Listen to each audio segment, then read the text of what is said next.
बता दें कि पिछले 48 घंटों से आशा कार्यकर्ताएं एमटीएच स्वास्थ्य विभाग के ऑफिस के बाहर लगातार धरना दे रही हैं। बावजूद इसके अभी तक कोई सुनवाई नहीं हुई है।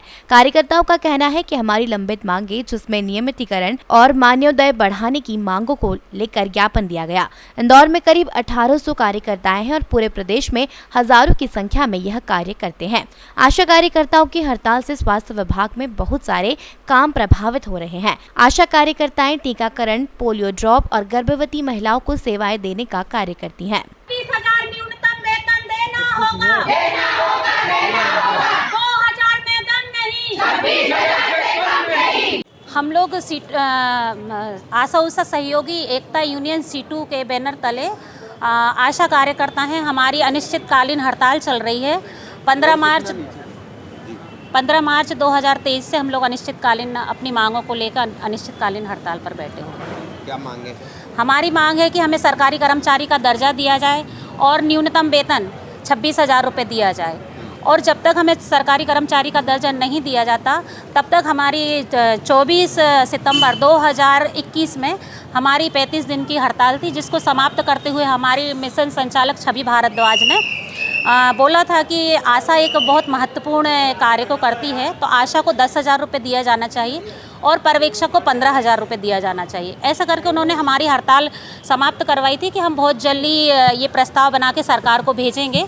और हमारी हड़ताल हमने ख़त्म कर दी थी, पर आज तक हमें 2 साल हो गए हैं, ना तो हमें अपना वेतन नहीं दिया गया। तो हमारी यही मांग है कि हमें 10,000 रुपये दिया जाए और आशा सहयोगी पर्यवेक्षक को 15,000। इंदौर जिले का देखा जाए तो करीब चारों ब्लॉक और इंदौर को मिला के 2,000 आशा कार्यकर्ता हैं और पूरे मध्य प्रदेश में 85,000 आशा कार्यकर्ता हैं। हम हड़ताल पर आज हमें 48 दिन हो गए हैं और इससे बहुत काम प्रभावित। ना तो टीकाकरण हो रहा है, गर्भवतियों को हम नहीं दिखा रहे हैं, तो सारा स्वास्थ्य विभाग प्रभावित हो रहा है, क्योंकि आशा एक रीढ़ की हड्डी है।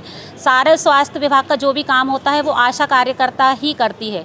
तो हम जो एक 48 दिन से हड़ताल पर बैठे हैं, तो बहुत काम प्रभावित है इससे। मुख्यमंत्री जी के नाम पर ज्ञापन दिया गया है, जो कि कलेक्टर महोदय को प्रेषित किया जाएगा। मुख्य मांग इनकी अपने मानदेय को लेकर है और जो है स्थायी करने को लेकर है। कलेक्टर महोदय को भेज चुके हैं और जो भी निराकरण होगा वो शासन लेवल से होगा। जैसे ही निराकरण होगा सूचित कर दिया जाएगा। इतने कम वेतन में काम कर मजबूरी में अपना घर चलाने वाली इन आशा सहयोगियों की सूद लेने 1.5 महीने बाद भी कोई जिम्मेदार नहीं पहुंचा। शासन इतने कम वेतन में इनसे दिन रात काम ले रहा है और अब इनकी मांगों पर कोई ध्यान नहीं दे रहा है। मातृ मृत्यु और शिशु मृत्यु की दर में काफ़ी कमी आई है। इसके अतिरिक्त जनसंख्या नियंत्रण में भी आशा कार्यकर्ताओं ने महत्वपूर्ण भूमिका निभाई है। इसके बावजूद सरकार आशा कार्यकर्ताओं को हो रही परेशानियों की ओर किसी का ध्यान नहीं है। कोविड के दौरान भी आशा कार्यकर्ताओं ने जिले में वैक्सीनेशन में काम किया था।